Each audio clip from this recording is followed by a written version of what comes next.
Hey everyone, it's Fitz with your daily delivery. Hope you're doing well. I'm good. The Sunflower Showdown is getting closer and closer. It is Thursday as you watch this, and the game is on Saturday, 11 a.m. in Lawrence. The Cats and Wildcats, and of course you probably know this, the Wildcats have won 16 straight times. 16 years in a row, K-State has been the victor. And the last 2 years have been very close, but K-State still came out on top. So as we get closer to the game, I've talked about the two quarterbacks. Now I want to talk about the two head coaches. What's at stake for both of these men, their programs, but also kind of how they're perceived by their fan bases. And today we're going to start with Lance Leipold at Kansas. First, your reminder, subscribe to this YouTube channel, hit the thumbs up, leave comments. It all helps creators on this platform so much. I appreciate your ongoing support. Lance Leipold is 26-31 overall at Kansas. And look, he started with a mess and went 2-10. So being, 5 games under 500, he was 8 games under 500 after one season. So that's a big part of this.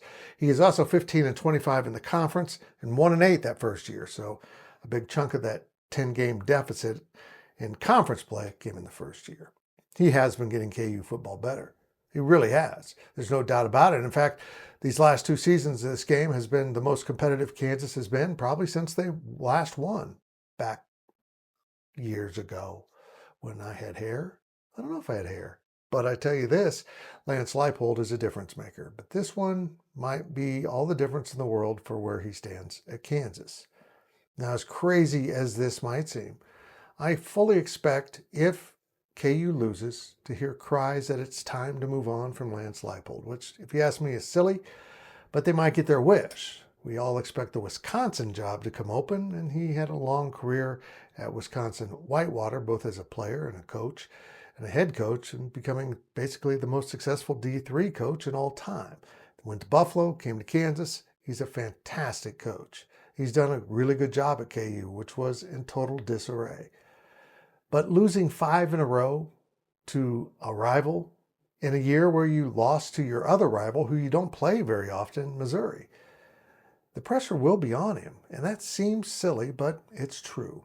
And I think the pressure is more on him to break the streak than it is Chris Klieman to continue the streak. It's a theme we talked about in the PowerCat pregame show, the K-State pregame show that goes live here on Thursday morning. Who has the most pressure on him? And the consensus between our analysts was it's Lance Leipold. He needs to break this streak. He needs to establish and put a flag in the ground.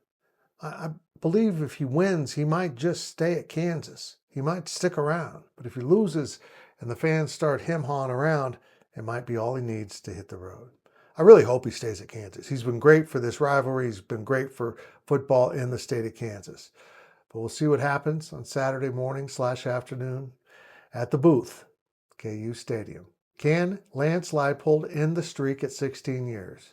If not, Chris Klieman, who we will discuss tomorrow, will walk away with number 17 in a row and number 7 in a row for himself.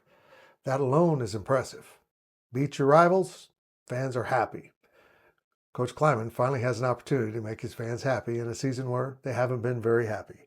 And Lance Leipold, well, the consequences of winning and losing couldn't be more drastically different.